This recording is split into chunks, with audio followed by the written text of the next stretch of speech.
함께 만드는 언론 미디어 협동조합. 여기는 국민TV. 함께 만드는 언론 미디어 협동조합. 여기는 국민TV.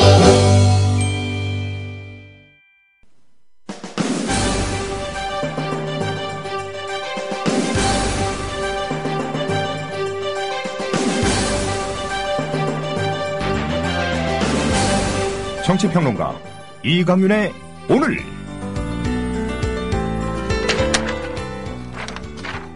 안녕하십니까, 이강윤입니다. 6월 2일 화요일 시작합니다. 한국은 세계에서 가장 미국화된 나라다. 정치, 경제, 사회, 문화, 교육, 종교 등 한국 사회의 모든 영역에 정착된 제도들은 대부분 미국의 제도를 그대로 이식한 것들이고, 한국인의 의식구조, 가치관, 생활방식, 사고방식, 욕망, 그리고 심지어는 무의식까지도 미국인의 그것과 매우 닮았다.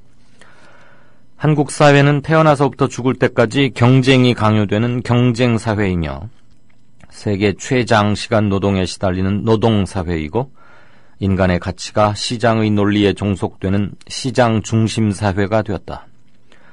경제적 양극화가 극단으로 치닫는 불평등 사회이며, 합리적 사유보다는 종교적 그리고 신비적 해결에 의지하는 신앙 사회가 되었고, 진지한 성찰이나 독서 대신에 대중문화에 사로잡힌 무성찰 사회가 되었으며, 약육강식과 승자 독식이 지배하는 정글 자본주의 사회가 되었다.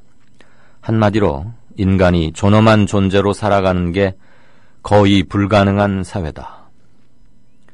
이제 근본적 전환이 필요한 시점에 이르렀다. 광복 70년, 한국 사회는 새로운 가치를 통해 절망 사회를 극복해야 할 시대적 과제에 직면해 있다.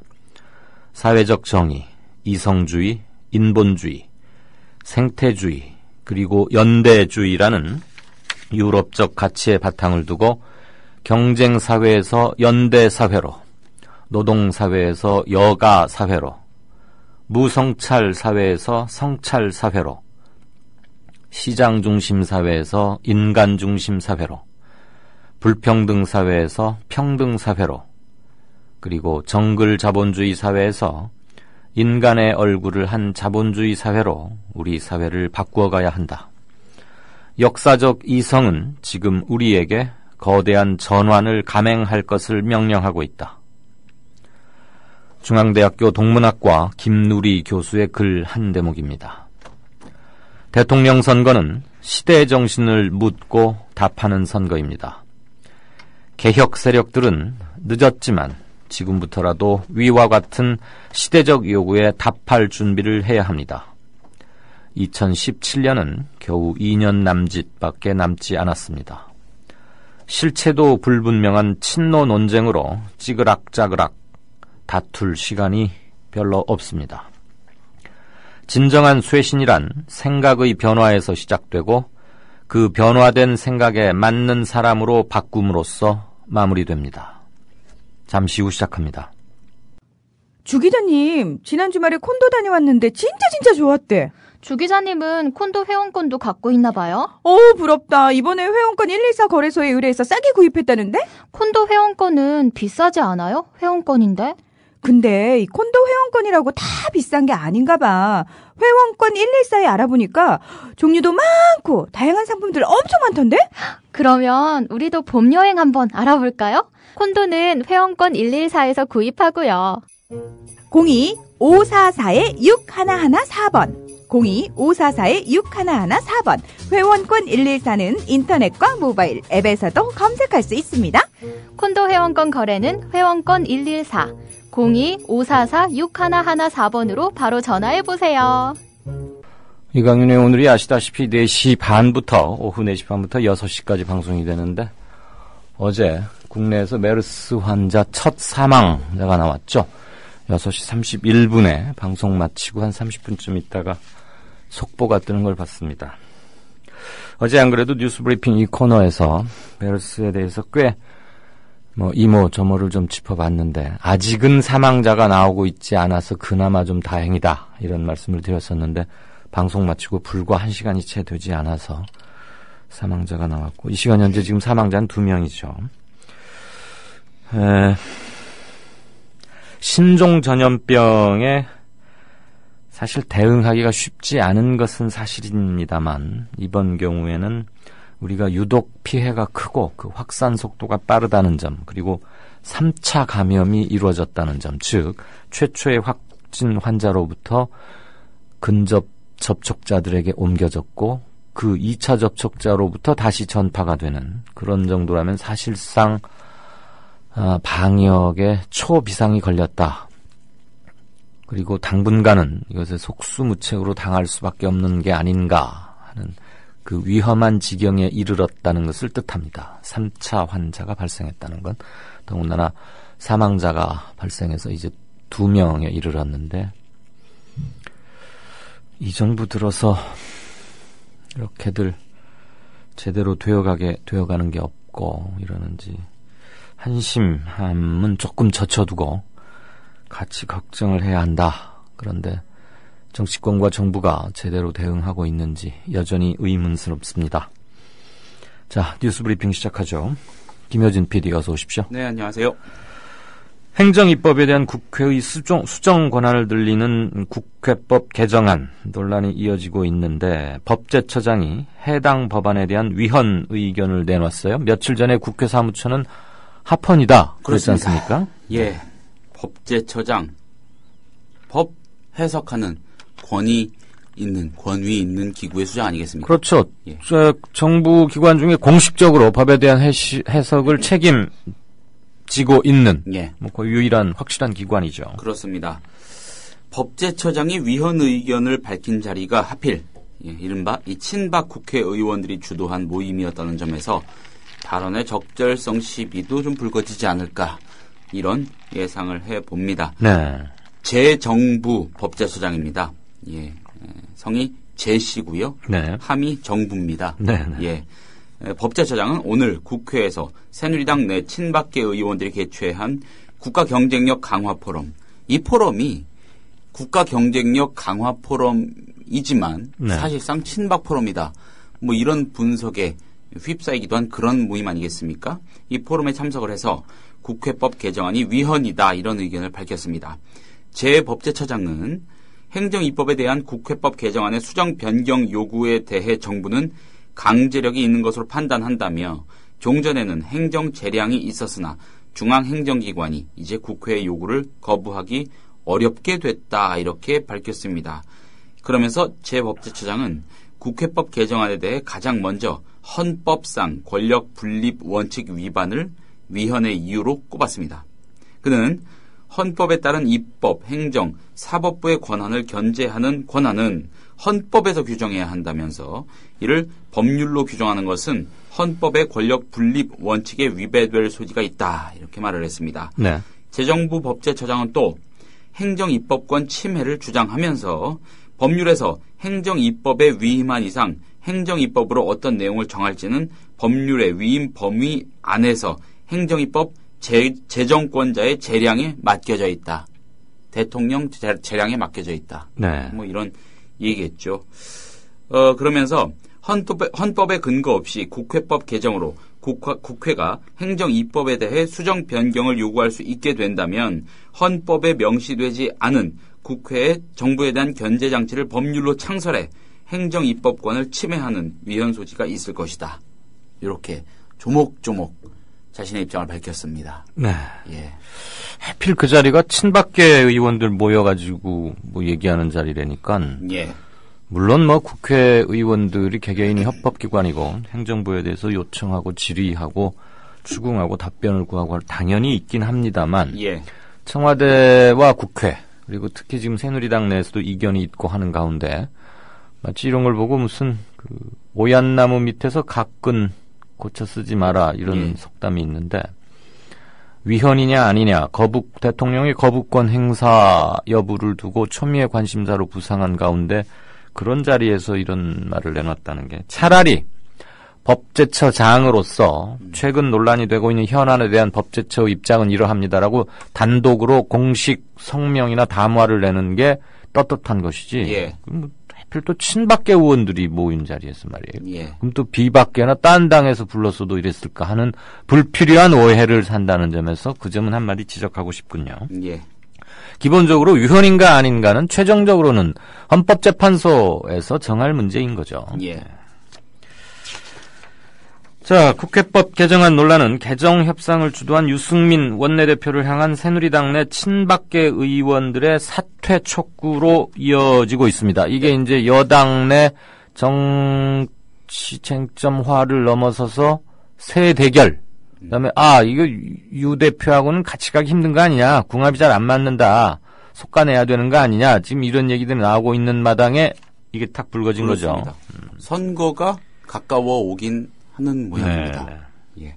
앞에서 말씀드린 포럼에 참석한 의원들, 국회법 개정안의 강제성 등 오류의 가능성을 집중 제기하면서 유승민 원내대표를 겨냥했습니다. 김진태 의원은 국회로부터 수정 요구를 받은 사항을 행정부가 처리해야 한다고 돼 있기 때문에 문안상으로 99% 강제성을 띈다고 말을 했습니다. 네. 강제성 여부가 지금 논란의 핵심 요소 가운데 하나 아니겠습니까? 네. 김용남 의원도 세월호 시행령 개정을 전제로 놓고 보면 강제력을 부여하기 위해 이런 조항이 들어갔다면서 국회법 개정안이 강제성을 띈다고 역시 해석을 했습니다. 자, 김태흠 의원은요, 한 발 더 나아가서 앞에서 말씀하신 대로 유승민 원내대표가 이런 논란을 가져온 부분과 졸속 합의해준 부분에 대해 반드시 책임지는 자세가 필요하다며 유 원내대표에게 사퇴를 포함해 책임지는 자세를 촉구한다고 말을 했습니다. 이장우 의원도 식물국회에 이어 식물정부를 일으킨 당의 원내대표는 책임지고 사퇴해야 한다면서 유 원내대표는 그간 당정청 갈등의 실질적인 중심에 있었고 정부와 국회가 혼란에 빠진 것에 대해 가장 큰 책임이 있다고 지적했습니다. 네. 예. 김태흠, 이장우, 네. 이런 의원들은 당장 그만둬라. 예. 원내대표 그만두고 나가라 이 얘기예요. 예. 김용남, 김진태 의원은 요번에도 안 빠졌고, 예. 김용남 의원은 검사를 하다가 그렇습니다. 지난번 그 보궐선거를 예. 통해서 수원에서 국회에 들어간 의원인데 세월호 시행령 개정을 전제로 놓고 보면 강제력을 부여하기 위해 이런 조항이 들어갔다. 그러니까 세월호 시행령을 타깃팅한 그렇죠. 강제성이 야당이 있다. 예. 이런 얘기죠. 네. 자, 새누리당 김무성 대표 어떤 입장을 취할지 어제 정가 산책에서도 조금 이것을 두고 얘기를 해봤습니다만 예. 아직은 여전히 방관자적 중재 모드. 예. 참 이렇게 어정쩡하게 있기도 쉽지 않을 텐데. 그렇습니다. 네. 자, 김무성 대표는 국회법 개정안 논란은 당내 갈등이나 당청 간 갈등으로 가서는 안 되는 일이다. 우리끼리 싸울 이유가 없다. 이렇게 거듭 강조했습니다. 그런데 어제 대통령의 뜻이 우리 당의 뜻과 다를 수는 없다. 이런 말을 해서 사람들을 많이 헷갈리게 하지 않았습니까? 아무튼 그러면서 이 문제에 대해 의원총회에서 모든 정보를 공개했고 최고위원회의에서도 내용을 가지고 다 상의한 결과라면서 특수한 상황에서 벌어진 일이라고 설명했습니다. 김무성 대표는 친박 의원들의 지도부 책임론 제기에 대해 당내 갈등을 부추기는 발언을 자제할 것을 우회적으로 촉구하기도 했습니다. 이 문제는 우리가 모두 같이 고민해야 하는 문제이지 지금 책임 공방을 벌일 때가 아니다. 이건 유 원내대표가 제안한 게 아니라 야당에서 제안한 것이다. 이런 얘기입니다. 네. 피하 식별을 좀 하자. 이런 의미로도 보이고요. 네. 이 국회법 개정안 논란의 중심에 있는 유승민 원내대표는 공개적인 언급을 삼가면서 당분간 침묵 모드에 들어가지 않겠냐. 이런 전망이 나오고 있습니다. 유승민 원내대표는 친박 의원들의 책임론 제기에 따른 입장을 기자들이 모르니까 드릴 말씀 없다. 이렇게 짧게 답을 했습니다. 다만 유승민 원내대표는 나중에 입장을 밝힐 때가 올 것이다. 그때 가서 한꺼번에 말씀드리겠다. 이렇게 말을 했습니다. 나름대로 좀 시간이 지난 뒤에 직접 돌파구를 제시하겠다는 의지로 읽히고요. 정치권 일각에서는 소신을 쉽게 꺾지 않는 유 원내대표의 성품으로 봤을 때 국회법 개정안에 위헌 소지가 없고 삼권 분립에도 어긋나지 않는다는 논리를 굽히지 않을 것이다, 꺾지 않을 것이다, 이렇게 점치는 목소리가 높다고 합니다. 네. 일정 시점이 지난 뒤 직접 돌파구를 제시하겠다는 의지로도 익힌다. 예. 네. 어쨌거나 지금 친박계들의 거센 반발 그리고 청와대의 공개적인 경고에 가까운 그런 쪽에 몰려 있는 건 사실입니다. 네, 그렇습니다. 매우 합리적이고 오랜만에 원내대표다운 원내대표가 여당에서 나왔다 이런 말을 듣던 유승민 의원인데요. 일단 며칠 오늘 2, 3일 정도가 주요한 고비가 되지 않을까 싶긴 합니다. 예. 자, 메르스 얘기 좀 해보죠. 예. 보건당국이 메르스 환자가 생긴 병원에 대해서는 일부 또는 전부를 휴원, 그러니까 아예 병원을 쉬게 하고 예. 격리병원이나 격리병동으로 쓰기로 했다고요. 예. 이런 조치는 지금까지 메르스 환자가 생긴 병원을 조기 폐쇄 명령 내지 권고를 하지 않고 자진 휴원 형식을 취해 감염자를 늘렸다, 이를 키웠다, 이런 지적에 따른 것으로 보입니다. 네. 이 문제가 된 경기도 평택 소재 B병원의 경우 환자가 12명이나 나온 뒤에야 자진 휴원 형식으로 폐쇄에 들어가도록 방치하는 바람에 추가 환자와 의심자가 대거 발생했다는 비판을 받고 있습니다. 메르스 환자 발생 병원 휴원 조치와 함께 전국 중증 폐렴 환자에 대해서는 전수조사가 시행됩니다. 메르스 감염자의 경우 호흡기 질환부터 증상이 발생하기 때문에 모니터링을 놓친 환자까지 관리하겠다, 이런 보관입니다. 보건복지부 문형표 장관은 오늘 브리핑을 통해서 이 같은 내용의 메르스 확산 방지 강화 대책을 발표했습니다. 문형표 장관은 메르스 발생 병원을 통한 추가 감염을 막기 위해 감염 발생 병원에 대해서는 병원이나 병동 자체를 격리해서 관리하도록 하겠다, 이렇게 밝혔습니다. 사실상 메르스 환자가 생기면 바로 휴원 조치를 취하겠다는 설명입니다. 네. 문형표 장관은 이어서 의료기관을 이용하는 원인 불명 폐렴과 치료 반응이 없는 폐렴, 50세 이상 기저질환 폐렴 환자 등 메르스 고위험 환자들에 대해 조속한 시일 내에 전국적으로 전수조사를 실시할 예정이다, 이렇게 설명했습니다. 뒤늦게 아주 요란한 대응을 들고 나왔는데 항상 사후 약방문의 성격이 있는 데다가 지금 이렇게 됐을 때는 이제 사람들 만나고 그러면은 안 좋은 거 아니냐, 그래서 그 모임들, 예정된 모임도 많이 취소하고 그러더라고요. 물론 개인 안전과 이런 것을 위해서 그렇게 하는 건 좋은데 복지부가 뒤늦게 과잉 대응을 하는 거 아니냐라는 일각의 우려를 좀 잘 새겨 들어야 할 겁니다. 이게 장기화되고 그럴 경우에는 경기 침체의 한 요인으로 작용할 수도 있는 거고 사람들에게 근거 없는 불안감을 조장할 수 있기 때문에 이 문제가 된 병원들, 네. 당국이 병원 공개할지 말지 고민한다는 그 병원들, 네. 제가 확인한 시각까지는 그거에 관한 결정이 안 나온 것 같은데 아직 공식적으로 공개하지 않는 상황이 맞죠? 네, 근데, 그렇긴 하죠. 그런데 지금 SNS에는 오늘 오전, 어제 저녁부터 오늘 오전 이미 페이스북이나 청취자 여러분들께서도 많이 받아보셨을 거고 지금 실시간 게시판에도 어떤 분께서 하나 올려놓으셨는데 좀 함부로 올리셨다가 괜히 좀 난처해지시는 거 아닌가 싶기도 하고 그럴 수도 있습니다. 사실 이런 건 조금 문제가 있긴 있죠. 네. 버전이 또 한 2가지 버전을 저는 봐가지고 그렇게 되면 더더욱 혼란이 야기되는 그렇습니다. 것이고 물론 알아야 할 정보 알아야 할 권리라는 차원이 하나 있고 또 하나는 환자를 2차, 3차로 전원 받아서 트랜스퍼 받아서 큰 병원에서 치료를 했다는 것만으로 메르스 병원 이렇게 해서 피해야 된다. 이거는 또 다른 혼란을 야기하는 거고 만약에 우리 청취자 아무튼 지인 중에 무슨 환자가 발생하면 결국은 지금 SNS에 돌고 있는 그런 커다란 병원들에 가서 또 치료를 받아야 하는 일이 생기는 거거든요. 그러니까 이걸 마치 무슨 블랙리스트나 이렇게 여기실 필요까지는 없을 것 같습니다. 다만 문제는 첫 번째 환자가 나왔던 평택 소재 이른바 B병원 거기서 지금 환자가 총 12명이나 나오지 않았습니까? 그이고도 12명이 나오는 동안 보건복지당국에서 아무런 조치도 취하지 않고 자진 휴원 형식으로 폐쇄에 들어가도록 방치했다. 이런 것을 질타해야 하는 거죠. 네.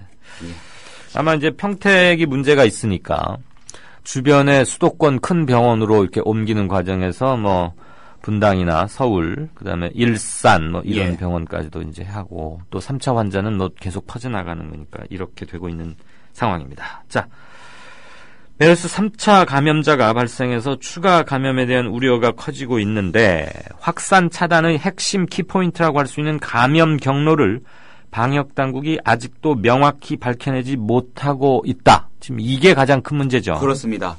보건복지부에 따르면은요, 국내 최초 메르스 환자 68살 A씨가 옮긴 2차 감염자, 이 22명 중에서 15명은 같은 병실을 쓰지 않은 환자와 그 보호자들입니다. 네. 2차 감염자 중 70% 가까이는 이렇다 할 직접적 접촉을 밝혀내지 못한 셈입니다.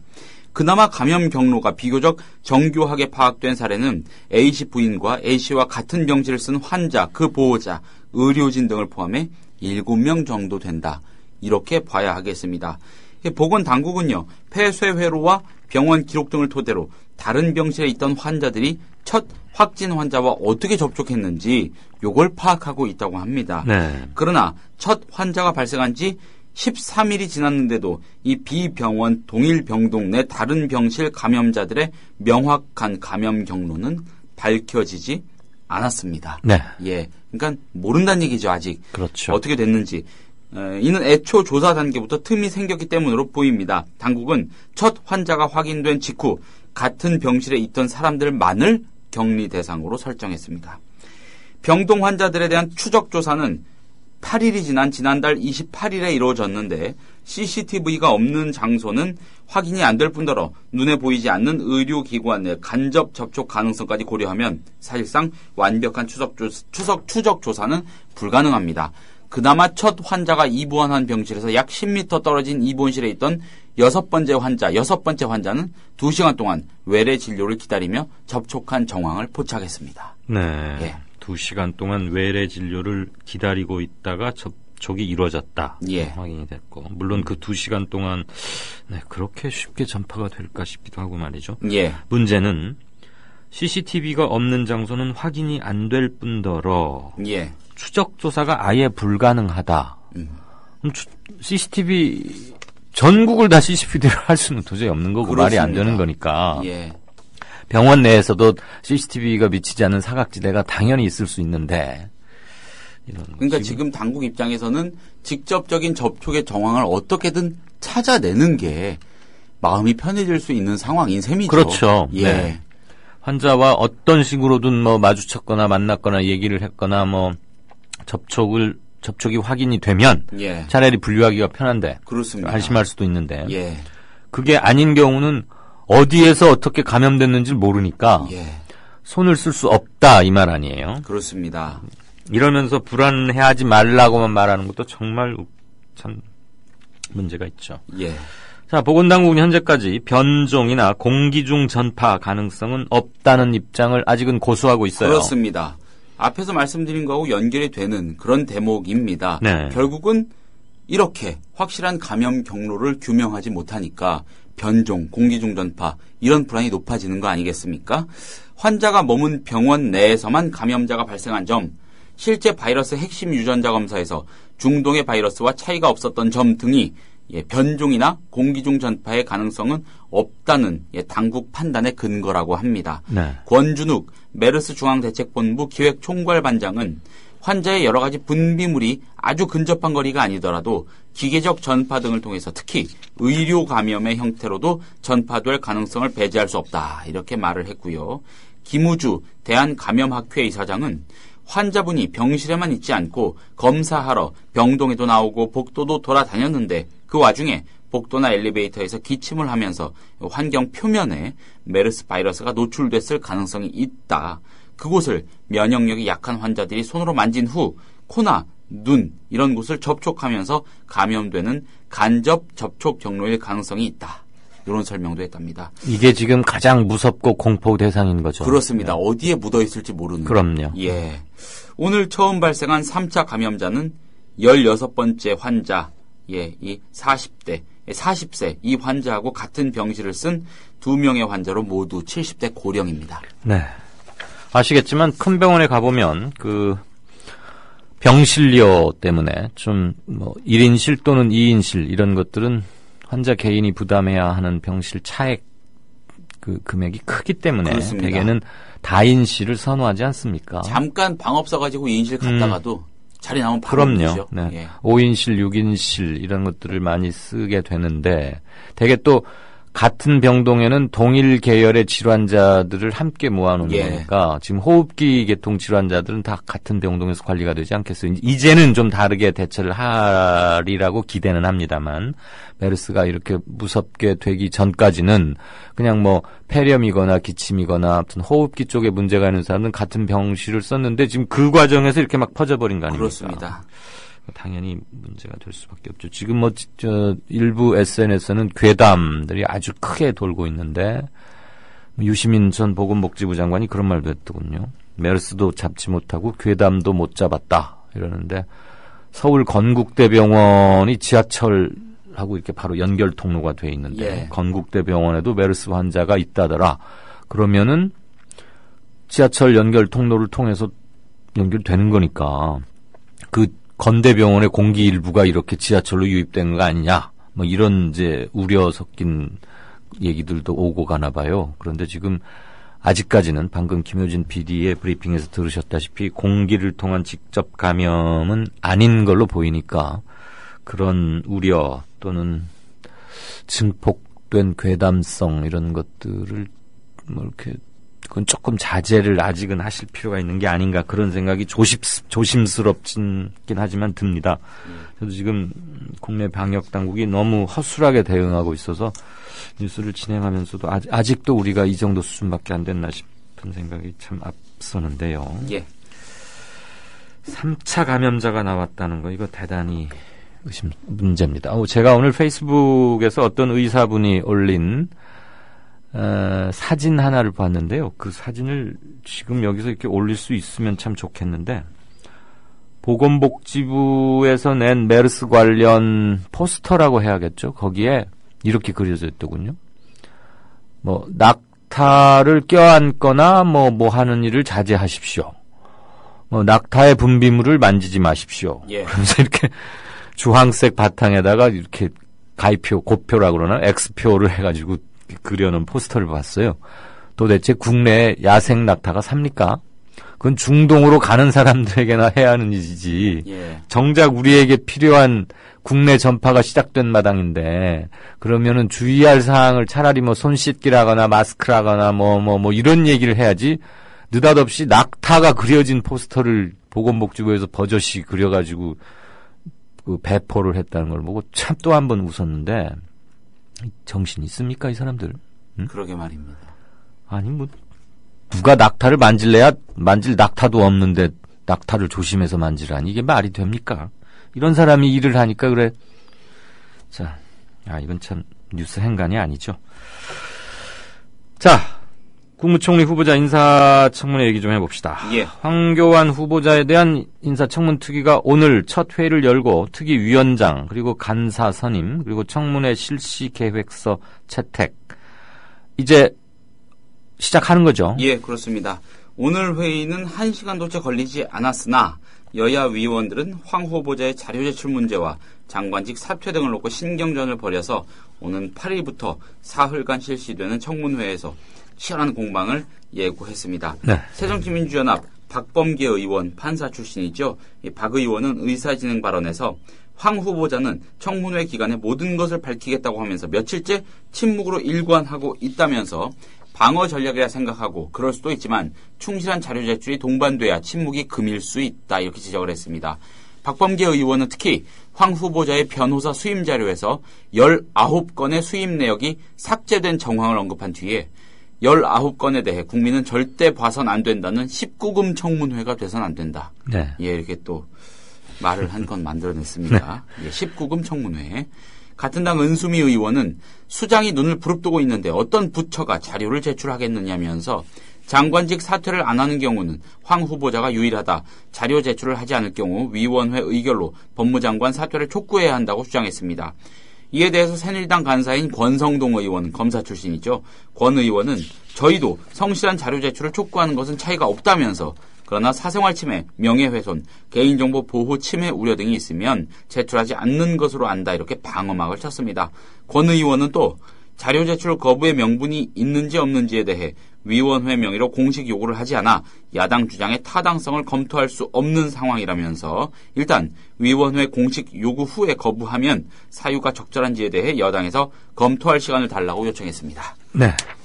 박범계 의원도 19금 청문회가 돼서는 안 된다 그랬는데 어제 이강윤의 오늘을 들으신 분들께서는 아시겠지만 박원석 의원이 어제 저와의 진짜 인터뷰 코너에서 총 수임 건수 내역 제 질문에 답변을 하는 과정에서 19건은 아예 백지 상태로 그냥 터컨이 19건이라고만 돼 있고 사건 번호도 무슨 누가 의뢰한 것도 어느 법원 관할인지도 전혀 없었다는 거죠.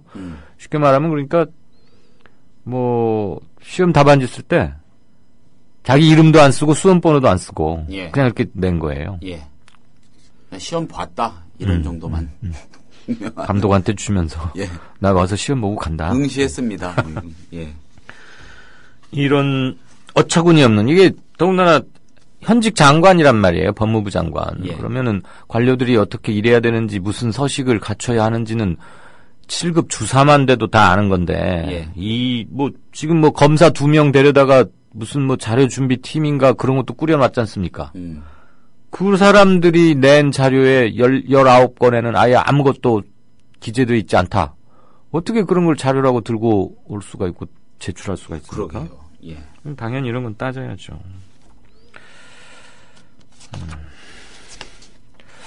도저히 한심해서 말이에요. 자, 이런 가운데 황교안 국무총리 후보자가 2012년 변호사로 재직할 당시 정식 선임계를 제출하지 않고 사건을 맡아서 변호사법을 위반했다는 주장이 나왔습니다. 어제 박원석 의원이 우리와의 인터뷰에서도 밝힌 바가 있는데 다시 한번 기사로서 확인해보죠. 예, 국회 인사청문 특별위원이죠. 박원석 정의당 의원 오늘 국회 정론관에서 기자회견을 통해서 황 후보자가 2012년 국내 정수기 업체 정무회장의 횡령 사건을 수임하면서 변호인 선임계를 제출하지 않았다면서 고위 전관 출신 변호사가 정식 선임계를 내지 않고 재판에 영향을 미치는 전화변론의 전형이라고 밝혔습니다. 박원석 의원은 전화변론은 사건을 수임한 흔적이 남지 않기 때문에 탈세 가능성이 농후하다면서 이는 변호사는 법률 사건이나 법률 사무에 관한 변호인 선임서 또는 위임장 등을 공공기관에 제출할 때에는 사전에 소속 지방변호사회를 경유하도록 규정하는 변호사법에 위배된다 이렇게 주장했습니다. 박 의원은 또 황 후보자가 수임한 119건의 사건 모두에 대해 선임계 제출 여부를 확인해야 한다면서 황 후보자는 전화 변론이 탈세로 이어지지 않았다는 것을 증명할 소득 증빙 서류를 국회에 제출해야 한다고 말을 했습니다. 박원석 의원이 세게 하고 있습니다. 뭐 어느 당 소속이든 간에 관계없이 자신에게 주어진 권한과 직분을 최대한 활용해서 일하는 게 국민에 대한 도리인 것이고 머슴이 그런 거 하는 거 맞고요. 사실 이강윤의 오늘 이런 그 국민TV의 시사 관련 프로그램의 인터뷰는 바로 보도자료 형태로 배포가 돼서 실은 지금 어제 박원석 의원이 인터뷰 때 말한 것들은 그대로 기사가 되는 거거든요. 이게 어제 저녁에 네이버 같은 데 뉴스가 뜰 수 있는 시스템이 빨리 좀 마련이 되어야겠다. 이런 것을 하나 말씀드리고 싶고 또 하나는 3년 전에도 2013년이죠. 2013년 2월 23일부터 열렸던가요? 지금 현 정부의 초대 장관들에 대한 인사청문회 때도 황교안 장관이 정식으로 변호사 선임계를 낸 것은 2건에 불과하다. 이런 얘기가 있었습니다. 그때 자료 제출이 충실치 않았고 추궁도 그닥 매섭지 않아서 이 부분은 좀 넘어갔는데 결국 3년 후에 또 한번 문제가 되는군요. 그런데 지금 황 후보자는 당시에는 2건 정도밖에 안 된다는 일부 보도가 있었는데 KBS 아마 그 보도를 했던 것으로 저는 기억을 합니다. 그런데 지금 자료 제출한 거 보니까 119건. 그리고 이 중에서 19건은 아예 아무것도 명기가 안 돼 있다. 그러니까 박원석 의원 주장은 그러면 이 119건 전체를 한번 조사를 해보자. 당연한 것이죠. 예. 문제가 안 풀릴 때는 그걸 풀기 위해서 말하는 건 너무 당연한 거고.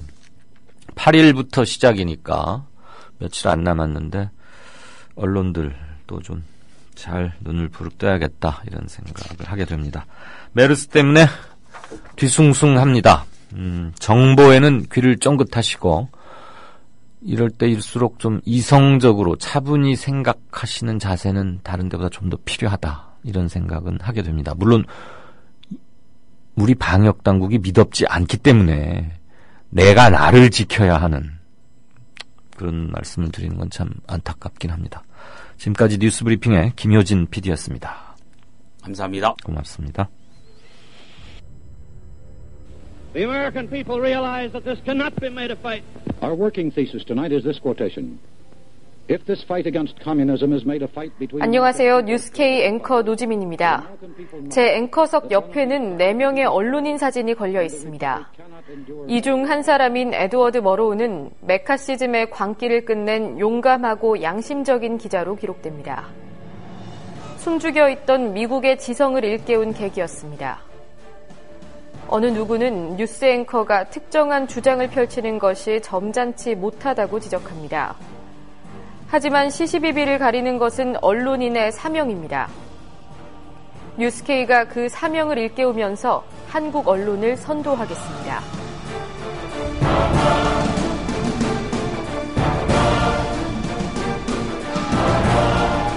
공정보도라는 미명에 몸을 숨긴 기계적 중립. 품위 품격이란 미명에 존재를 감춘 엘리트주의. 뉴스K는 하나하나 혁파해 가고 있습니다. 오늘 저녁 7시 당신의 진실한 전달자 뉴스K 많은 시청 바랍니다.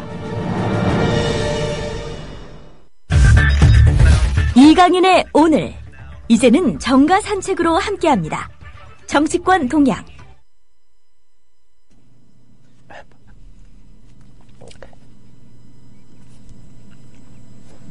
네, 한국일보 양정대 기자 안녕하세요.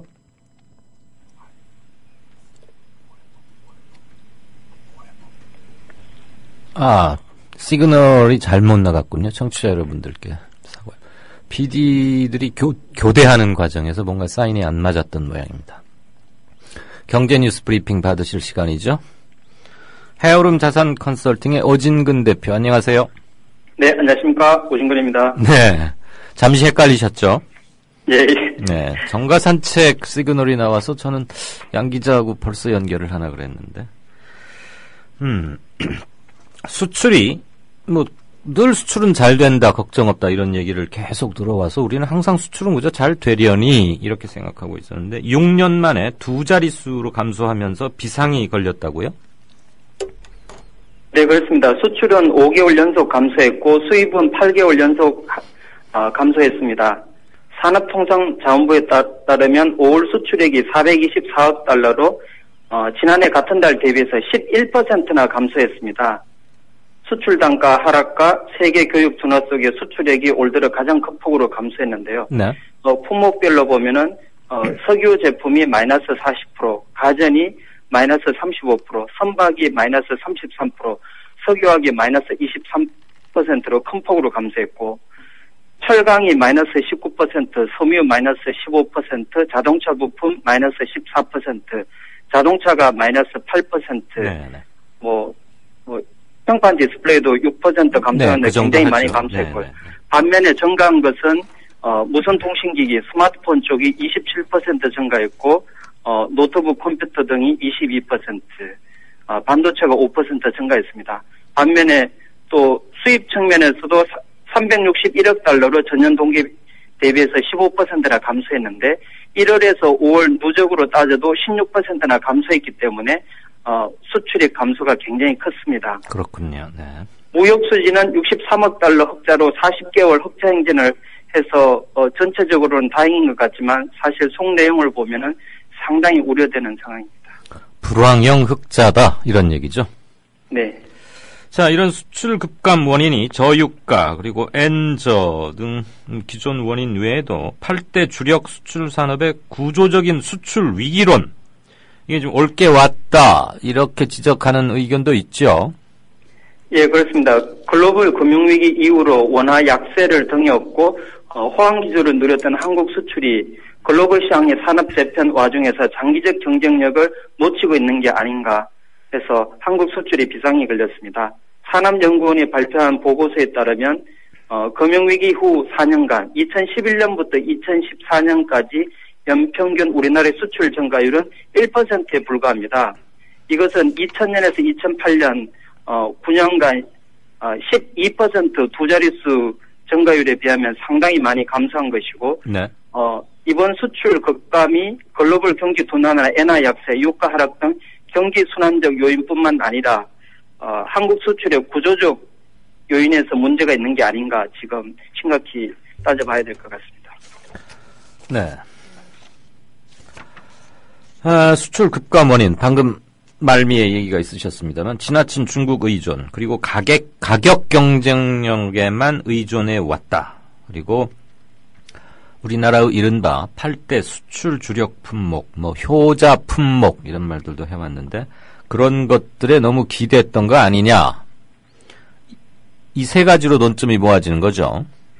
네, 그렇습니다. 첫 번째가 지나친 중국 의존인데 지금 대중 수출이 25%로 미국 12%에 비해서 2배가 넘습니다. 그런데 그 대중 수출 증가율이 마이너스 3%로 4개월째 마이너스를 기록하고 있고 중국의 성장 자체가 2000년부터 2008년까지 수입 증가율 측면에서 24%였는데 지금 금융위기 이후 5년 동안은 4%로 6분의 1로 뚝 떨어졌습니다. 그런데 한국의 대중 수출 증가율도 비슷하게 22%에서 4%로 6분의 1 거의 비슷하게 지금 줄어드는 굉장히 중국과 같이 가면서 좀 부메랑을 맞고 있는 상황입니다. 네. 특히 걱정되는 것은 전기전자, 석유, 철강 업종, 부품 소재 업종이 중국이 강세를 보이고 있고 중복되는 부분이 있어서 상당히 걱정이 되고 석유 제품, 철강 제품, 무선 통신기기에서도 수출이 지금 8에서 12% 줄어들고 있습니다. 그리고 중국이 제조업 중심에서 소비재로 이동하고 있는데 이렇게 된다면 가공무역이 축소돼서 수출이 대폭 감소하게 됩니다. 그리고 두 번째로는 MB정부 고환율 정책을 추진하면서 낮은 원화에 따른 가격 경쟁력이 있었는데 이러한 것들이 거의 어느 정도 끝났다고 보고 있습니다. 네. 특히 자동차 같은 경우에는 전년 동기에 비해서 8%나 줄어들었는데요. 그래서 오늘 그 주식시장에서 현대차가 10.4% 폭락하고 현대모비스가 8.5% 하락했습니다. 그래서 네. 시장에서도 좀 심각하게 받아들이고 있는 상황입니다. 그리고 마지막으로 8대 주력 수출 품목은 10년 전 그대로다. 8대 주력 수출 품목이 휴대폰, 반도체, 디스플레이, 자동차, 조선, 철강, 그리고 석유 제품, 석유화학이 있는데 네. 이 중에 휴대폰이 27% 수출이 증가했고 반도체가 5% 증가했고 나머지 6개 품목은 모두 하락한 상황입니다. 네. 그래서 지금 그 일본의 품질 경쟁력 그리고 중국의 가격 경쟁력 사이에서 네. 지금 상당히 어렵다 이렇게 볼 수 있습니다. 우리가 양쪽에 끼어서 샌드위치가 되는 형국이네요. 네, 그렇습니다. 그러니까 효자가 8명이 있었는데 휴대폰하고 반도체만 빼고 나머지 6개 품목, 효자 품목 중에 6개는 감소세로 돌아섰다 이거지 않습니까? 네, 그렇습니다. 그리고 중국이 규모 면에서는 이미 다 추월을 했고 네. 한국이 경쟁력 가지고 있는 것은 반도체 정도입니다. 아하. 휴대폰도 지금 저가, 중저가 폰의 중국산들 추격이 아주 맹렬하고 고가 품에서는 또 아이폰한테 조금 뒤지고 있고 그래서 이익률은 대단히 낮고 이런 구조적 문제가 들어갔던데 이게 8대 주력 수출 품목이 10년째 그대로다. 이 얘기는 10년 동안 우리 산업 구조에 변화가 없었다. 이런 얘기네요. 예, 그 벤처 기업이 일부 게임 엔터 쪽에서는 조금 성장했지만은 네. 거의 주력 업체로 성장하지 못했습니다. 축구 국가대표 선수를 10년째 계속 하나도 안 바꾸고 그런 일은 없잖아요. 예, 지금 그런 형국입니다. 수출 국가대표 선수는 안 바뀌고 계속 뛰고 있네요. 네. 그러니까 지칠 법도 하긴 하겠군요. 자, 한중 FTA 정식 서명해서 GDP 12조 달러 그리고 14억 명의 거대 시장이 열린다. 이 FTA 할 때마다 이런 그 장밋빛 청사진이 나오던데 이거 그 쌍수를 들어 환영할 만한 실제 그런 내용을 갖고 있습니까? 예, 한미 FTA도 중요하지만 한중 FTA는 지금 수출의 4분의 1이 중국이기 때문에 상당히 중요하다고 생각이 들고요.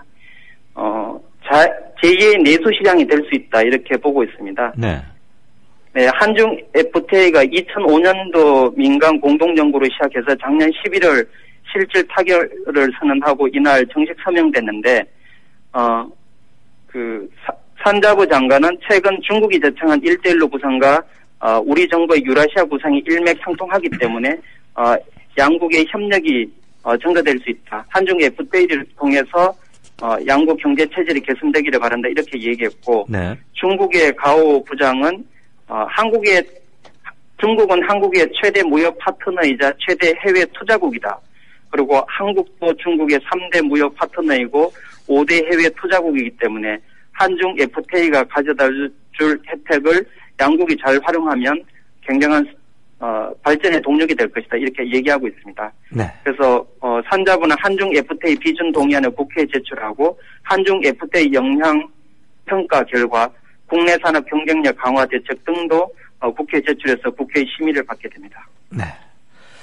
그 임시직 임금이 아주 착취적이고 열정페이 이런 말도 있고 그러는데 이들에 대한 임금의 정상화가 시급하다. 이건 너무 당연한 얘기지만 통계청에서 무슨 자료를 하나 냈다고요? 네, 1분기 상용 근로자 5인 이상 사업체의 근로자 실질 임금은 월 평균 324만 원으로 2% 늘었습니다. 반면에 고용기간 1년 미만 계약직과 일용직 등 임시직은 월 평균 129만 원으로 상용직이 40%에 불과했고 작년에 비해서는 1% 오히려 줄어서 격차가 더 벌어졌습니다. 올 3월 현재 그 시간제 근로자 수 알바라고 하는데 네. 209만 명으로 9%나 늘어났습니다. 17만 명이 늘어났는데 정규직은 불과 2% 증가에 그쳤습니다.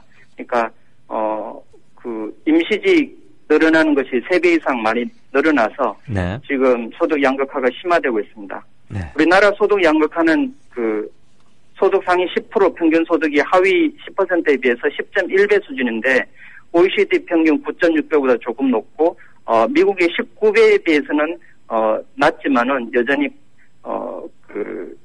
노동시장 이중 구조와 소득 양극화가 심화되고 있는 그런 상황입니다. 네. 그래서 임시직을 줄이고 정규직을 확대하는 그런 노력들이 필요하다고 보고 있습니다.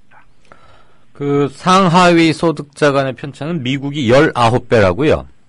예, 자본주의가 가장 발달된 미국이 19배로 가장 심합니다. 우리는 한 10배쯤 되고요.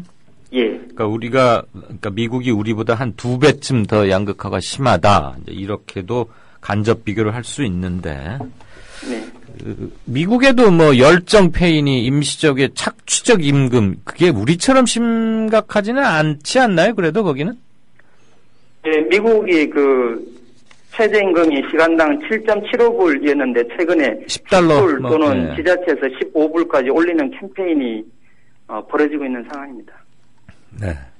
수치만 들으면은 미국은 우리보다 더 심하구나 이렇게 생각할 수 있는데 고소득계층과 최하위 소득층을 비교하면 19배 정도 차이가 난다. 이렇게 일단 이해를 하면 될 것 같습니다. 네.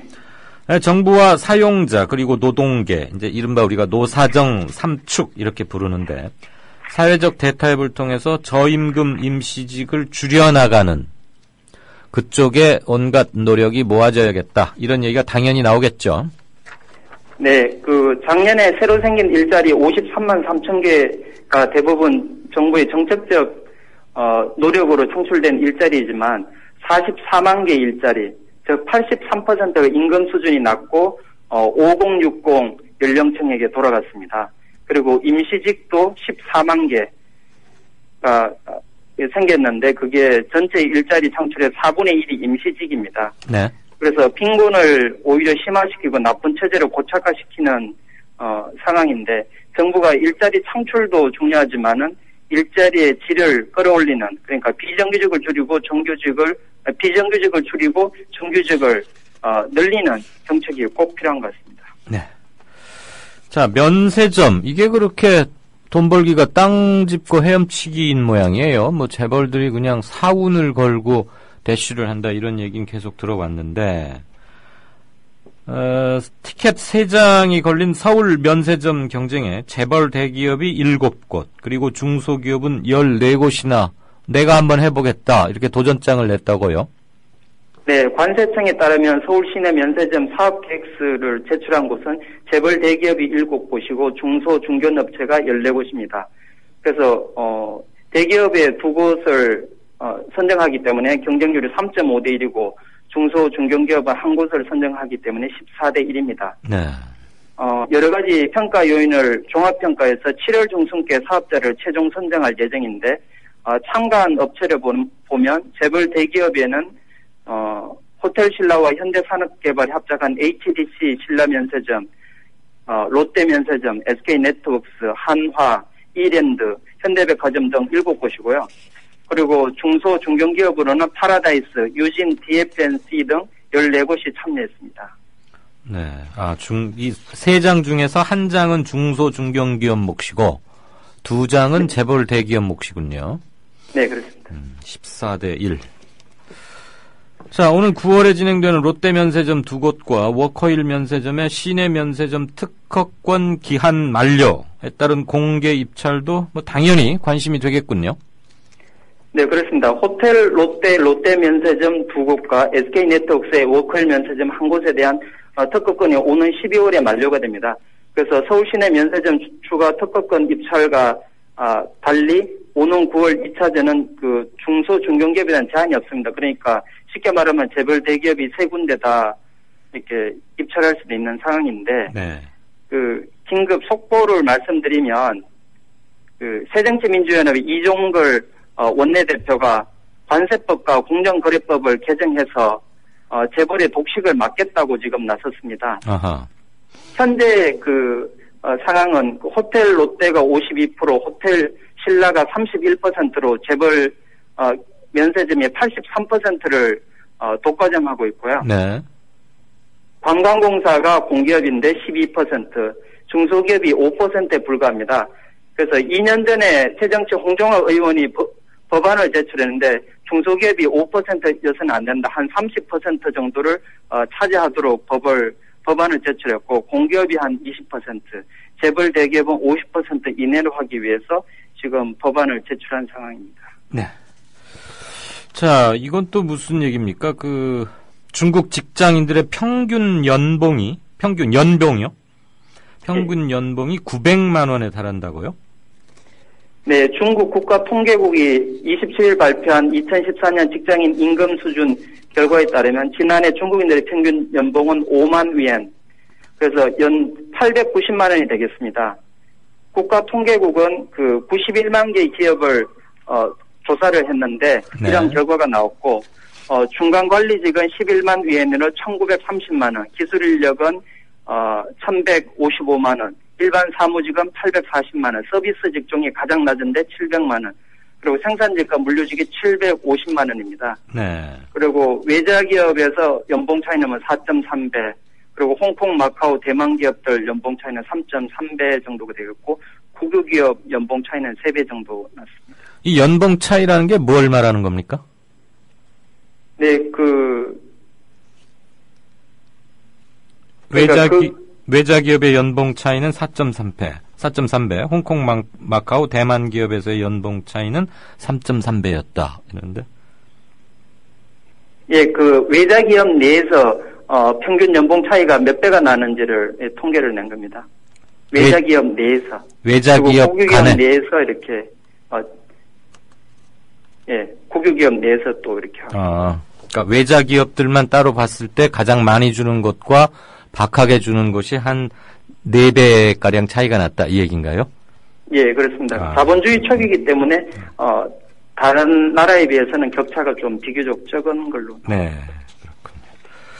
중국의 금융권과 중급 관리자 연봉은 1,900만 원대로 한국 비정규직 평균 연봉보다 조금 많다. 뭐 이런 셈이네요, 그러니까.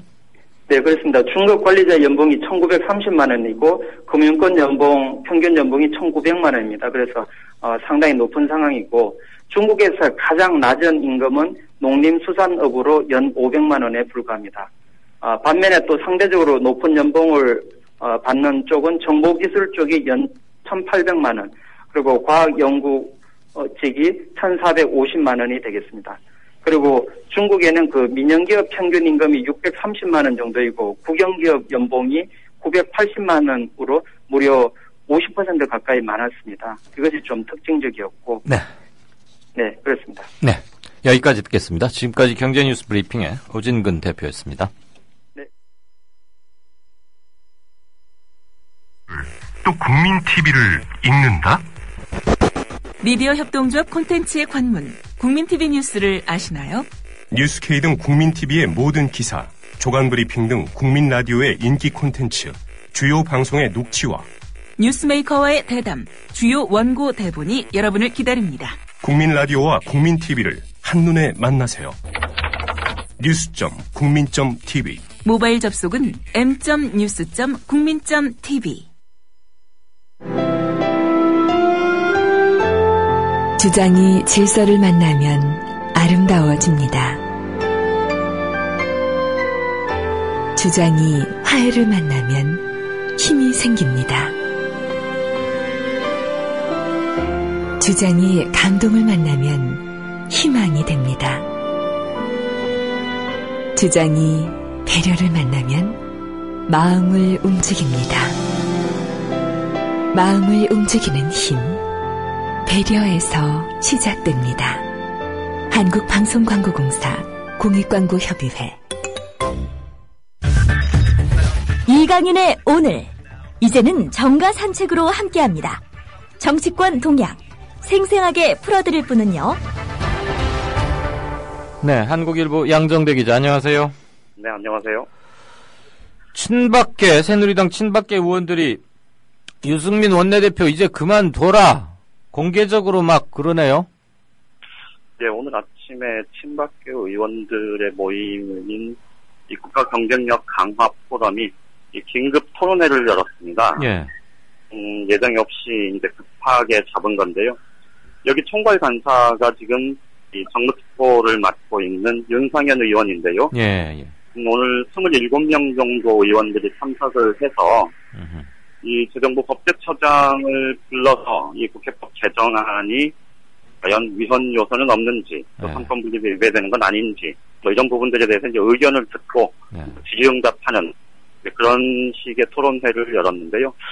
그 자리에서 이 재정부 법제처장이 어제도 이미 이제 입장을 분명히 했었죠. 지금 이 개정국회법이 사실상의 강제 조항이고 이게 이 행정입법권을 침해한 위헌 요소가 있다. 이제 이런 주장을 폈고요. 참석했던 이 친박계 의원들이 여기에 이제 같이 보조를 맞추는 그런 토론회로 진행이 됐습니다. 네. 오늘 토론회 자리에서 뭐 구체적으로 이승민 원내대표의 거취 문제가 직접 나온 건 아닌데 이제 토론회가 끝나고 나서 이 친박계 이 대표적인 강성 의원들 몇 사람이 이 유승민 원내대표의 사퇴가 필요하다, 사퇴해야 한다 이런 주장을 이제 기자들에게 공개적으로 펼쳤고요. 그러면서 대체로 오늘 참석했던 이 친박계 의원들의 중론이 그렇다. 이제 이런 취지의 얘기들을 쏟아냈습니다. 예. 대표적으로 이제 김태흠 의원, 이장우 의원 뭐 이런 사람들이 주로 총대를 맺는데, 그런데 오늘 전체적인 분위기는 뭐 어제도 잠깐 말씀을 드렸습니다만 지금 청와대나 친박계 핵심 쪽에서는 이번 사태가 어떤 식으로 매듭이 지어지든 유승민 원내대표 체제를 계속 유지하기는 어렵다. 지금 이런 큰 조금 가닥은 좀 그렇게 굴러가고 있는 것 같습니다. 예. 오늘 근데 이제 좀 한 가지 특이한 거는 말씀드렸듯이 국가 경쟁력 강화 포럼 친박계 모임의 총괄 간사가 윤상현 의원인데요. 정작 윤상현 의원 본인은 지역 일정을 이유로 해서 오늘 참석을 하지 않았고요. 예. 또 친박계 좌장격이라고 할 수 있는 서청원 의원, 그리고 서청원 최고위원이나 이 좀 정책 비중이 꽤 있는 그런 친박계 의원들은 오늘 대부분 불참을 했습니다. 예. 보통 이제 대부분 초대선 의원들이 주로 이제 참석을 했는데요. 아마도 윤상현 의원이나 서청원 최고위원이나 뭐 홍문종 전 사무총장의 이런 정책 무게감이 있는 사람들이 참석을 하면 이 굉장히 좀 아주 정면 충돌하는, 그러니까 친박계가 유승민 원내대표를 이 노골적으로 흔드는 듯한 네. 이제 그런 걸로 이 해석이 되는 거를 좀 이 감안을 해서 이 불참을 했던 것 같은데 네. 어쨌든 전체적으로는 지금 친박계가 이제 이 하나 둘씩 좀 공개적으로 목소리를 내면서 이 유승민 대표의 거취 문제를 이제 점차 공론화하기 시작하는 그런 지금 상황이라고 볼 수 있을 것 같습니다. 예. 그러면 대통령이 국회법 개정안에 대해서 거부권을 행사하면 두 기관차가 정면으로 브레이크도 안 밟고 꽝 부딪히는 거 맞죠? 그렇게 되겠죠. 왜냐하면 지금 유승민 원내대표 쪽에서는 뭐 의외로 오늘 유승민 원내대표는 지금 뭐 공개적으로 지금 입장을 내놓지 않고 있습니다. 예.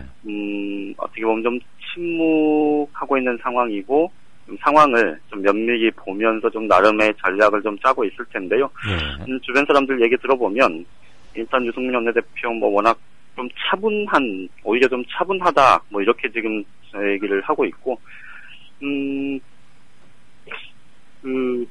지금 여야 간에 그러니까 이 강제성이 있냐 없냐를 가지고 좀 논란이 있고 예. 야당은 사실상 국회법 개정안이 강제 규정이다 이렇게 얘기를 하고 있는데 지금 유승민 원내대표 쪽에서는 강제 규정은 아니다 이렇게 지금 얘기를 하고 있지 않습니까? 예.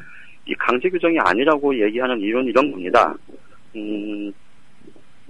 그런데 여야가 합의를 해서 이 시행령을 이렇게 고쳐라라고 통보를 했을 때 그 통보 내용대로 고칠 수도 있고 또는 정부가 나름의 논리와 이 근거를 가지고 이거는 이런 식으로 해서 이런 이유로 이 시행령은 그 자체로 고칠 이유가 없다. 이렇게 의견을 전달해 와도 그게 결국은 국회가 의결한 그 내용대로 한 것으로 간주를 할 수 있기 때문에 그러니까 지금 개정국회법에 이 100%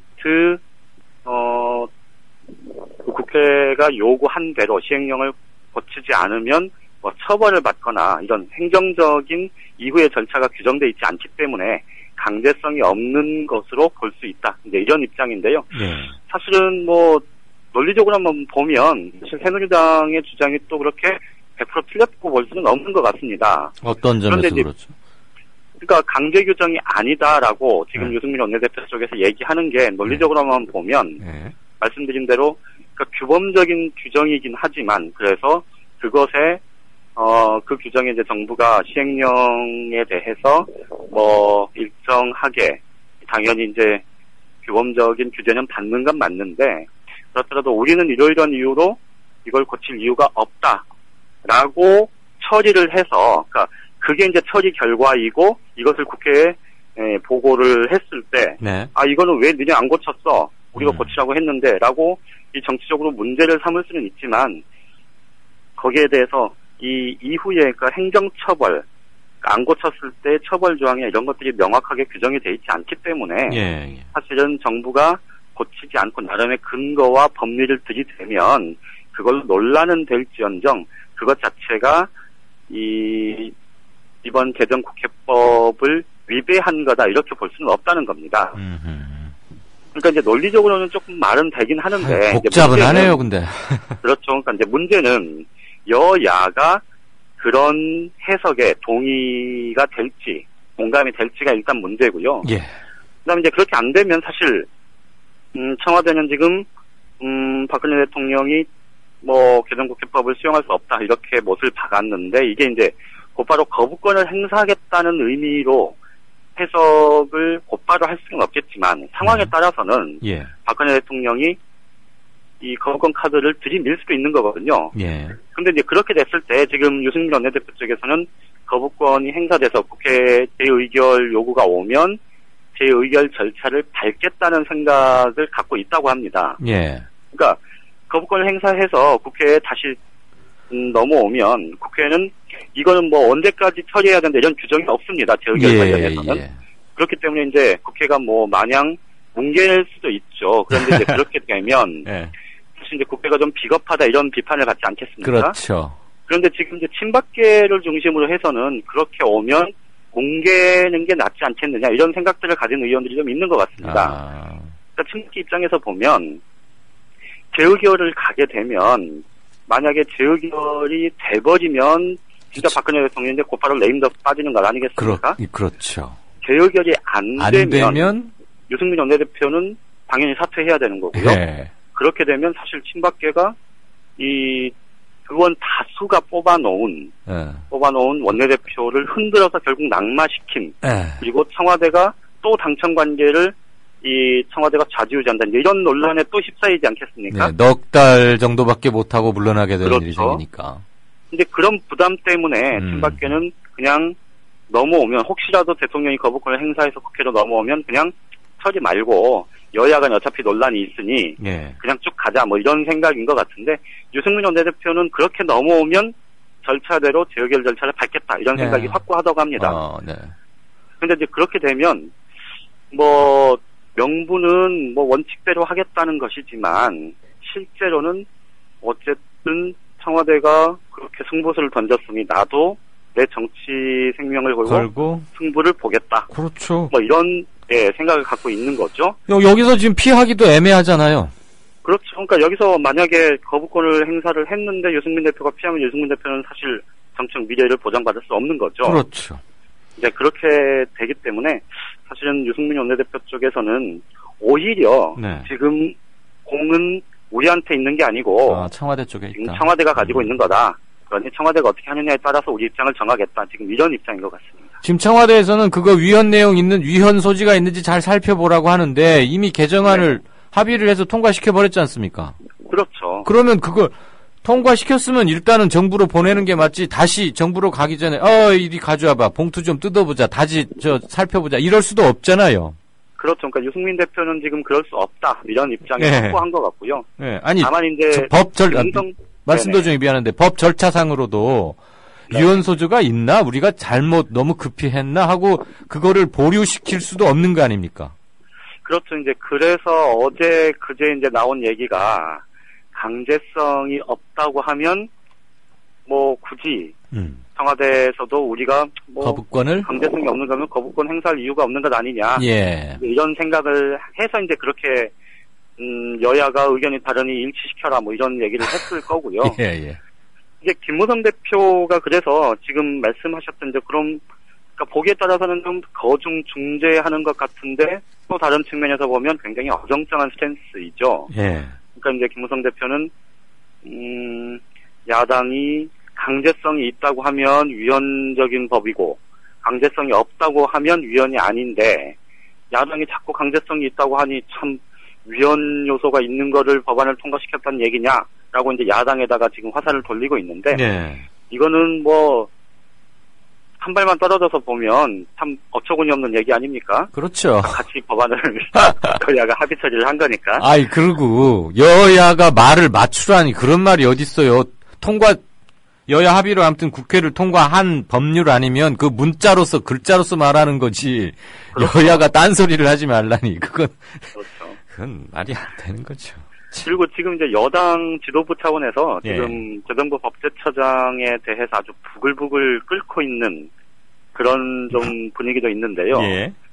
사실 이렇게 민감한 문제면 법제처장이 굉장히 신중하게, 그러니까 신중하게, 그러니까 그 행정부 내에서는 이제 법의 유권 해석의 최종 기관 아닙니까? 그렇죠. 그렇다면 법제처장이 이런 민감한 사안에 대해서는 철저한 근거를 제시하고 아주 신중하게 접근해야 될 텐데 이 곧바로 청와대의 기류를 읽어서인지 이게 위헌 요소가 있고 삼권분립 위배된다고 지금 동네방네 떠들고 다니고 있지 않습니까? 이것 때문에 지금 김무성 대표나 유승민 원내대표 쪽에서는 지금 발끈하고 있는 그런 분위기도 있습니다. 그렇죠. 그런데 위헌 여부는 행정부에서 법제처장이 해야 되는 건 맞고요. 그럼 뭐 친박계 의원들이 있는 데 가서 할 게 아니고 당당하게 법제처 공식 성명이나 뭐 이런 걸 통해서 의견을 밝히면 되는 건데 국회 사무처하고 법제처하고 그렇게 법을 해석하는 눈이 달라서야 원. 그렇죠, 말입니다. 어쨌거나 누구한테 월급을 줘야지 할지. 근데 최종적으로 위헌 소지 여부는 헌법재판소에서 가리는 거 아니에요? 그렇죠. 그러니까 지금 이제 청와대에서 선택지로 이제 거부권을 곧바로 행사를 해서 제일교섭처가 요구를 할 건지, 예. 아니면 나중에 일단은 수용을 하고 이것이 행정도권을 침해한 거다라고 이제 권한쟁의 심판을 청구할 건지, 예. 이거를 지금 놓고 이제 아마 고민을 할 텐데요. 지금 분위기로는 어제 박근혜 대통령이 수용할 수 없다고 못을 박아서 얘기를 했기 때문에 예. 오히려 후자보다는 재의결 요구, 거부권 행사 쪽으로 가게 될 공산이 좀 더 큰 것 같다 이렇게 볼 수 있을 것 같습니다. 알겠습니다. 한 2, 3일은 좀 더 지켜봐야 되겠군요. 예. 네, 지금까지 정가산책의 한국일보 정치부의 양정대 차장이었습니다. 고맙습니다. 예, 고맙습니다. 미디어 협동조합이 벌이는 싸움은 단번에 끝나는 단거리 달리기가 아니라 마라톤입니다.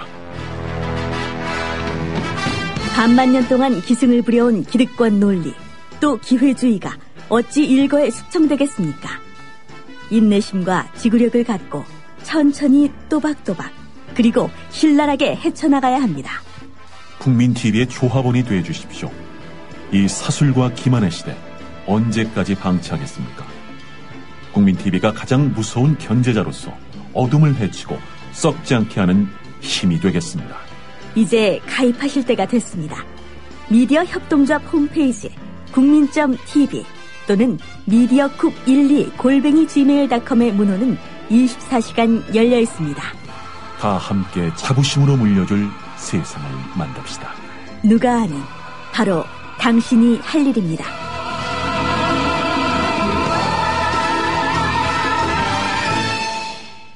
네, 5시 42분 40초입니다. 게시판 잠깐 보고 진짜 인터뷰 들어가겠습니다. 대통령별 전염병 대처법이라는 제목으로 왕싸가지님, 굉장히 오랜만에 뵙네요. 이걸 어디서 이렇게 잘 조사를 하셨죠? 눈 밝게 어디선가 공유해 온 것이 아닌가 싶기도 하고요. 참 이런 거 보면 네티즌들, 네티즌 수사대 이런 말도 있지만 참 대단합니다. 김대중 대통령 시절에 구제역이 있었는데 초기에 군까지 동원해서 구제역 발생 지역의 반경 500m 내 건초, 축사, 가축 전부 소각하고 심지어 잠입 취재 중이던 기자들 신발과 옷도 전부 베껴서 소각했답니다. 그래서 2200마리 살처분으로 선방을 해냈다. 근데 이명박 대통령 때도 구제역이 있었는데 구제역 발생 한 달이 지난 12월 말일에서야 새로운 지역으로 번지면 군에서도 협력을 해줘야 하지 않나라고 생각한다. 이런 말을 하나만 한 소리 아닌가요? 군에서도 협력을 해줘야 된다. 그 군 통수권자가 자신 아닙니까? 자신이 동원을 시키면 되는 거지. 그래서 그 결과 350만 마리를 살처분, 산채로 매장한 거죠. 노무현 대통령 시절에 사스가 창궐했는데 중국에서 발생했고, 그러니까 아주 우리하고 가까운 나라에서 발생했고 교류가 많죠. 그런데도 감염 4명에 사망은 1명도 없었다. 그 반면 중국은 감염 5,328명, 사망 349명, 홍콩은 감염 1,755에 사망 299명, 캐나다는 감염 251에 사망 44, 미국 감염 27에 사망 0, 한국 감염 4세 사망 0. 네, 박근혜 현 대통령은 메르스 대처법이 이겁니다. 메르스 괴담 유포자는 처벌하겠다 이랬고, 보균자가 다녔던 병원을 밝히지 않고 있고 등등 해서 현재 이 시간 현재 사망 2명이고 격리 중인 사람이 700명에 육박하고 있죠. 그런데 오늘 복지부 관계자가 그랬더군요. 앞으로 이게 몇 배로 더 늘어날 것에 대비하고 있어야 한다. 그러니까 자기들은 지금 그렇게 생각하고 있다는 거죠.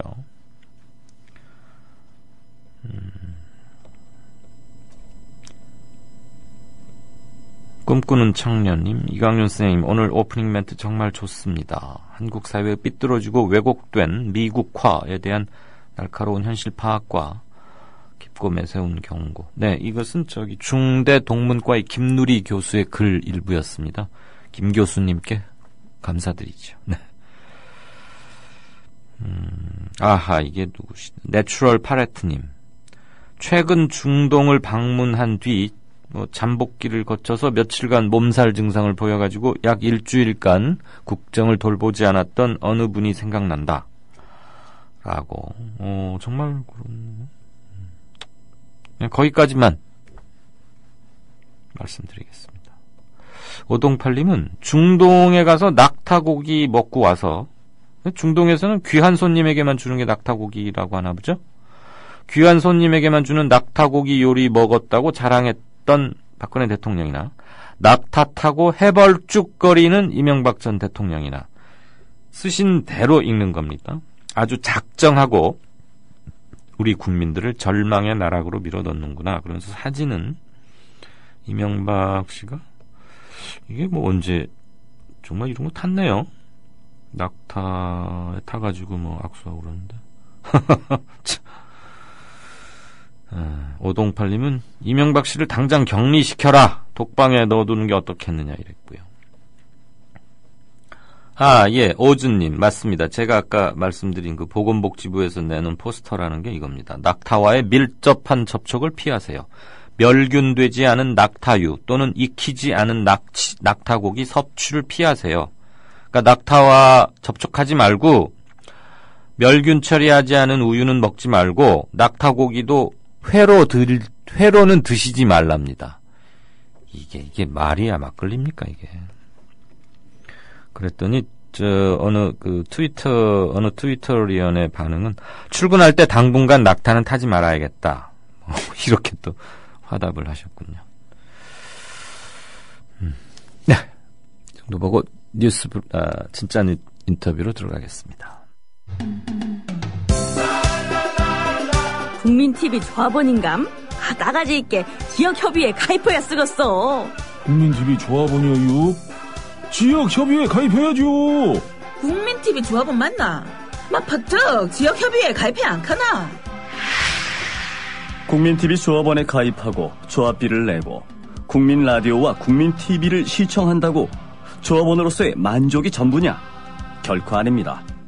가까운 지역협의회에 가입하셔서 가까이 사는 조합원과 동지애를 나누십시오.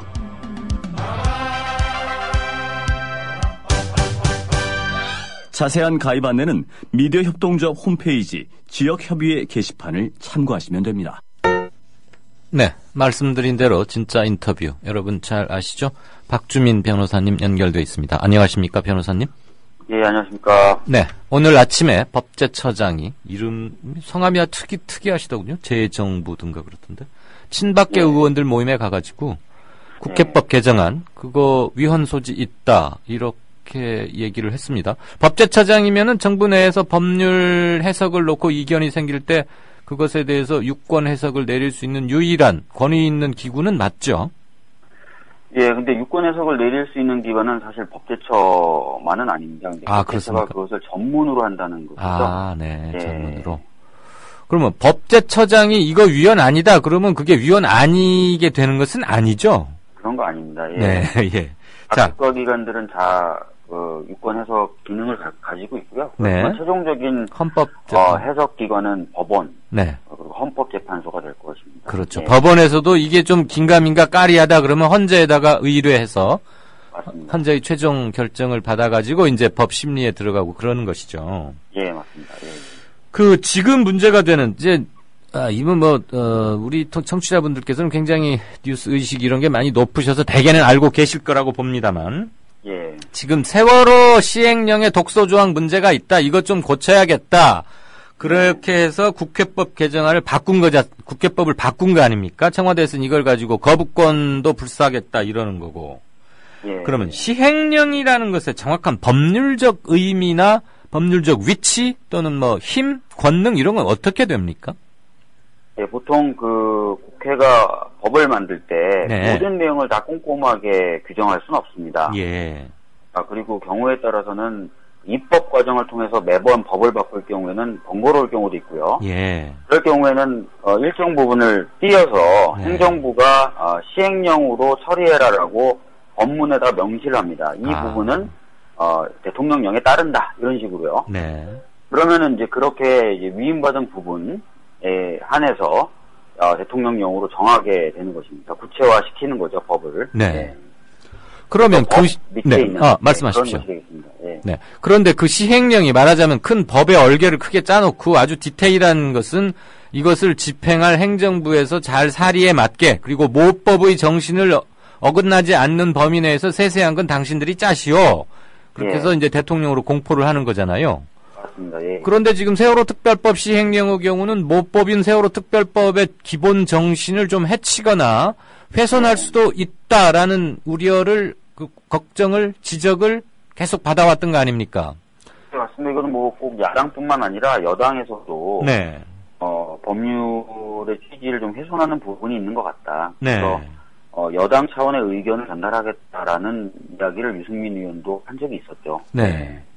의원 211명이 여야 의원 211명이 합의해서 통과시켰습니다. 그럼 3분의 2가 훨씬 넘는 말하자면 개헌 정족수도 넘긴 숫자잖아요.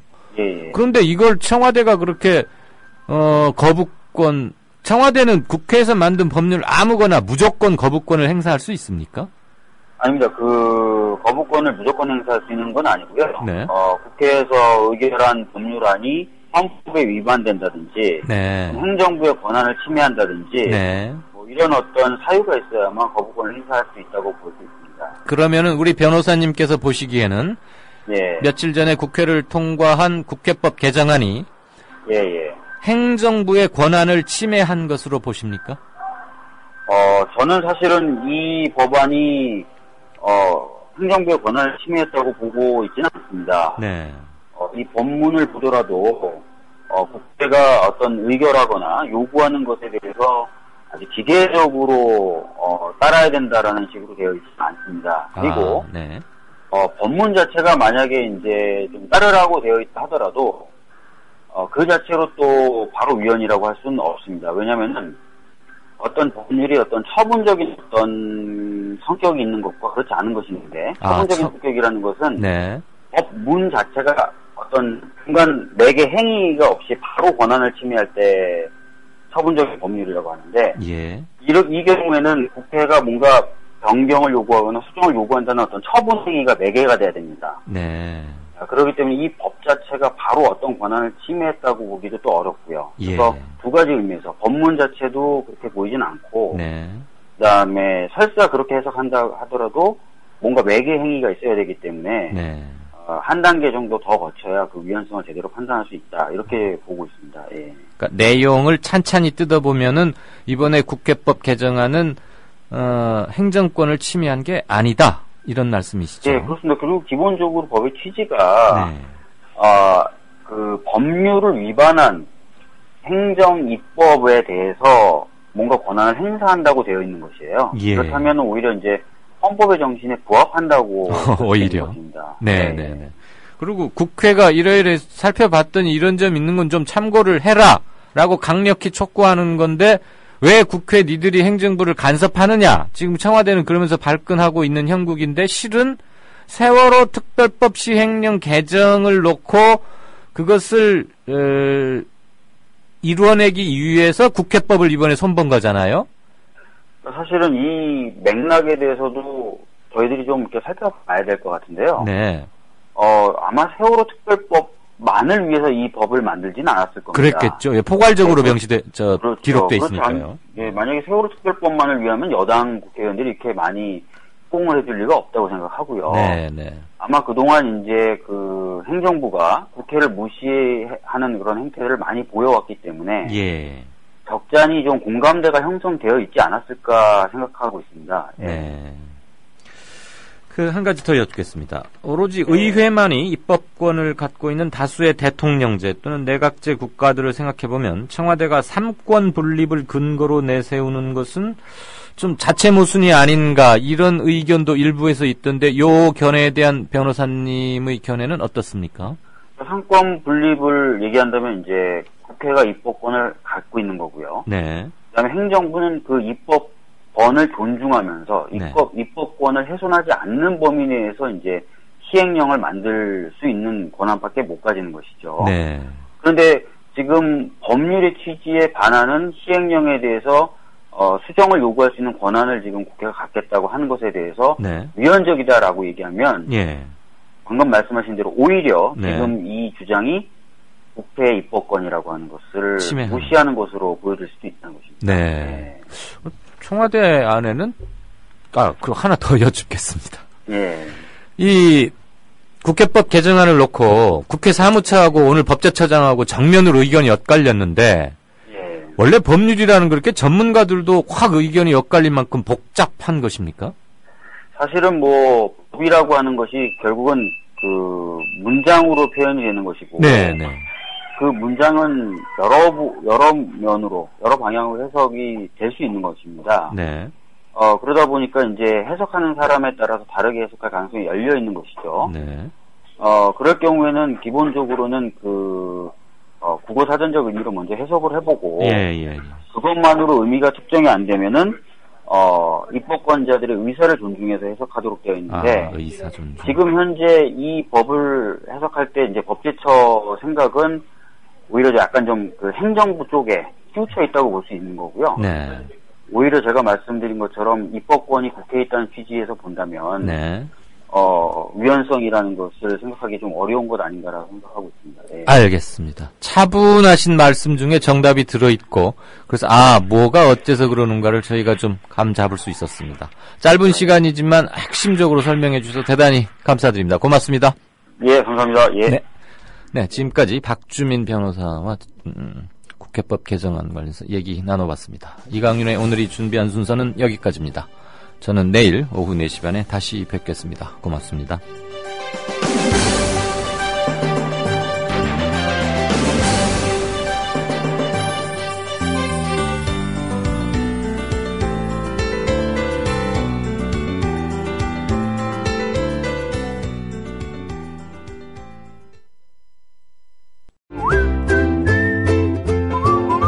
국민라디오 팟캐스트 응원하는 가장 쉬운 방법 아시나요?